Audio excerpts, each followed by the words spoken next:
Welcome to the Apple Daily News. This podcast is created by Generative AI.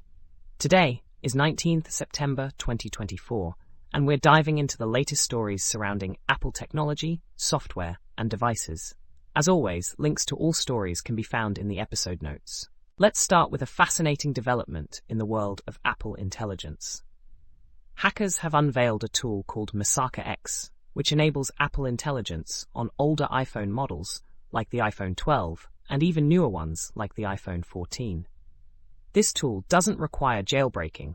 It simply involves altering a configuration flag.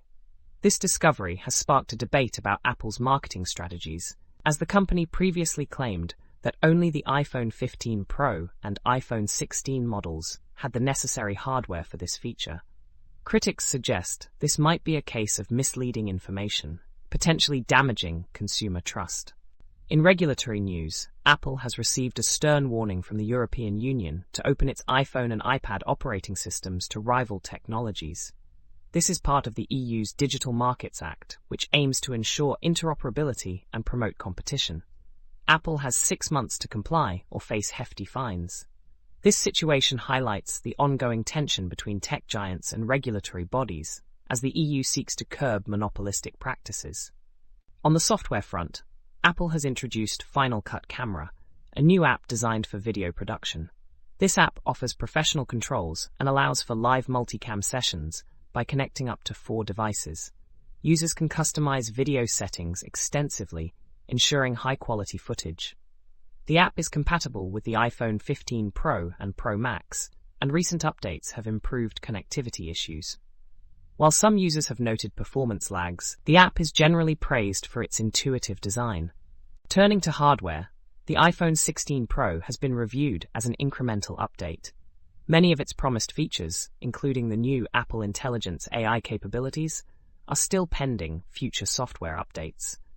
While the device boasts a larger display and improved battery life, the performance gains from the new A18 Pro chip aren't immediately noticeable. The review suggests that consumers might want to wait for further updates before upgrading. Apple's recent event showcased the iPhone 16, but it was the new health features that stole the spotlight. The company introduced a hearing aid that integrates with the iPhone and features for monitoring sleep apnea. These innovations highlight Apple's commitment to health technology, positioning the company as a leader in this space. In China, the iPhone 16 series is already being sold at discounted prices ahead of its official release. This suggests a lack of consumer enthusiasm, attributed to the absence of on-device AI features. The discounts reflect a soft demand in a crucial market for Apple, with competitors like Huawei ready to capitalize on this gap. In the realm of mixed reality, HTC has announced its Vive Focus Vision headset, priced at $1,000.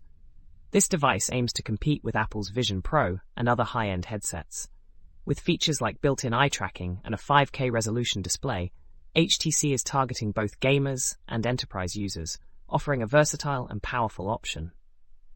Apple has made strides in repairability with the iPhone 16 and iPhone 16 Plus, introducing a new method for battery removal using a low-voltage electrical current. This change aligns with EU regulations and reflects Apple's ongoing efforts to enhance device repairability. A thread on the Apple developer forums has highlighted a persistent issue in iOS 18, where the Mail app fails to accept self-signed certificates. Despite multiple beta updates, the problem remains unresolved, causing frustration among developers and users. Lastly, the iPhone 16's weak demand has led Apple to allow employees to purchase the device at a discount, a rare move for the company. Analyst Ming-Chi Kuo noted a significant drop in sales compared to the iPhone 15, attributed to the delayed launch of key Apple Intelligence features. In a related review, the iPhone 16 Pro and Pro Max are praised for their photographic capabilities, particularly the new camera control button and improved battery life. However, the overall improvements over the iPhone 15 Pro are minimal, making it a better choice for those with older devices. Finally, CurrentKey Stats has announced its withdrawal from the European Union due to compliance issues with the Digital Services Act. The regulation requires developers to disclose personal contact information, posing privacy concerns. The developer has called for a solution that protects privacy while complying with the law. That's all for today's episode of the Apple Daily News.